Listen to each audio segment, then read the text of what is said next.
Bismillahirrahmanirrahim. Assalamualaikum warahmatullahi wabarakatuh.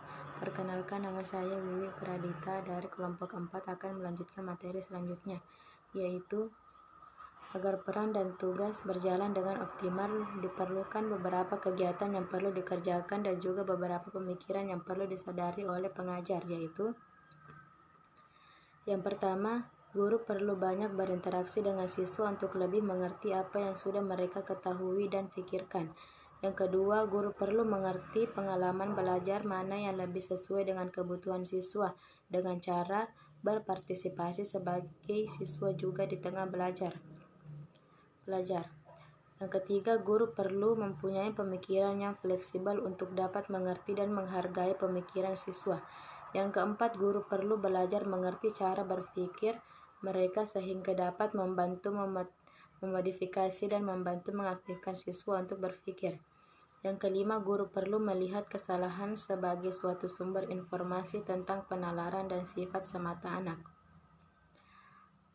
Adapun hal-hal yang penting dikerjakan oleh seorang guru konstruktif, yaitu guru perlu mendengarkan secara sungguh-sungguh interpretasi siswa terhadap data yang ditemukan sambil menaruh perhatian khusus kepada keraguan, kesulitan, dan kebingungan setiap siswa.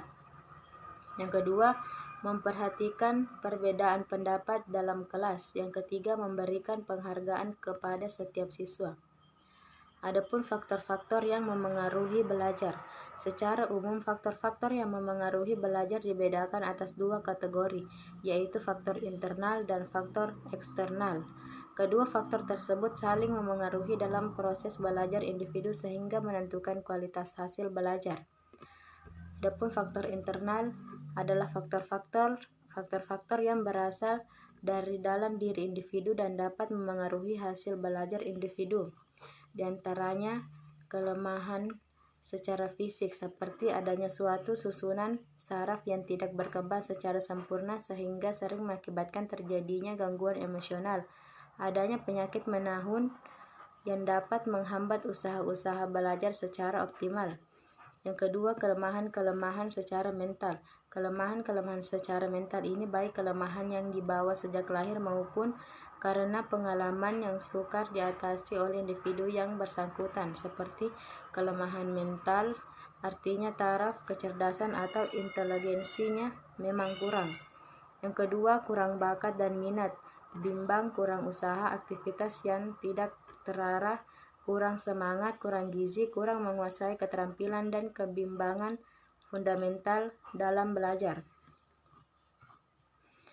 Adapun yang ketiga, kelemahan emosional seperti adanya rasa tidak aman, tercekam oleh rasa fobia atau takut, benci dan antipati, ketidakmatangan.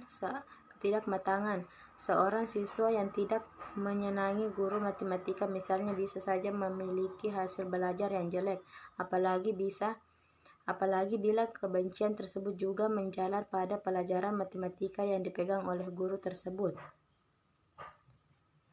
Yang keempat, kelemahan yang disebabkan karena kebiasaan dan sikap yang salah seperti banyak melakukan aktivitas yang bertentangan dan tidak menunjang kegiatan sekolah atau malas belajar, kegagalan dalam usaha memusatkan perhatian, sering bolos atau tidak mengikuti pelajaran, dan gugup. Sekian itu materi dari saya. Assalamualaikum warahmatullahi wabarakatuh.